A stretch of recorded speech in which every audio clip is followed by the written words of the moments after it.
গত শুক্রবার অর্থাৎ 12 ডিসেম্বর দুপুর আনুমানিক 2টা 25 মিনিটের সময় রাজধানীর পল্টন এলাকার বক্স কালভার্ট ডিআর টাওয়ারের সামনে মোটরসাইকেল আরোহী কতিপয় দুর্বৃত্ত ইনকিলাব মঞ্চের মুখপাত্র জনাব উসমান হাদির উপর ন্যাক্কারজনক হামলা চালায়। এতে তিনি গুরুতর আহত হয়ে বর্তমানে রাজধানীর একটি বেসরকারি হাসপাতালে চিকিৎসাধীন রয়েছেন। উক্ত ঘটনার পরপরই ঢাকা মেট্রোপলিটন পুলিশ হামলাকারীদের গ্রেফতারের জোর প্রচেষ্টা চালিয়ে যাচ্ছে। ঘটনাস্থলের সিসিটিভি ফুটেজ সংগ্রহ বিশ্লেষণ করে ইতিমধ্যে দুজন সন্দেহভাজন ব্যক্তিকে শনাক্ত করা হয়েছে। এরা হলো ফয়সাল করিম মাসুদ আর আরেকজন ছিল মোহাম্মদ আলমগীর শেখ। ঘটনার তদন্তে জানা যায় সন্দেহভাজন ব্যক্তিরা হেলমেট পরিহিত অবস্থায় ভিকটিম উসমান হাদিকে খুব কাছ থেকে গুলি করে।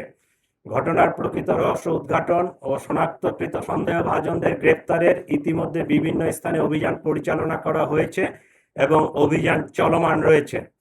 সন্দেহভাজন ব্যক্তিরা যেন সীমান্ত পার না হতে পারে সেজন্য তাদের পাসপোর্ট সংগ্রহ করে পাসপোর্ট ব্লক করে দেওয়া হয়েছে।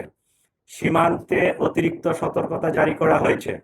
এছাড়াও সন্দেহভাজন ব্যক্তিদেরকে গ্রেফতারের সহযোগিতার জন্য গণপ্রজাতন্ত্রী বাংলাদেশ সরকারের পক্ষ থেকে 50 লাখ টাকা পুরস্কার ঘোষণা করা হয়েছে।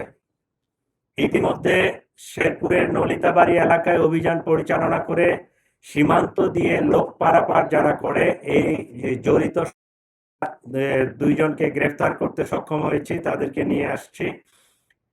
আর র্যাব মোটর সাইকেলের যে মালিক মনে করছে এরকম একজনকে র্যাব আটক করে আমাদের হাতে সোপর্দ করেছে।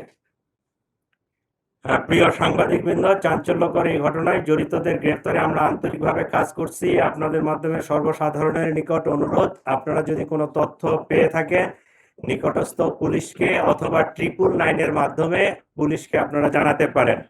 আপনারা আরো জানবেন যে সেই অপারেশনের দিনে যে মোটরসাইকেলটি ব্যবহৃত হয়েছিল এটা আমরা উদ্ধার করতে সক্ষম হয়েছি।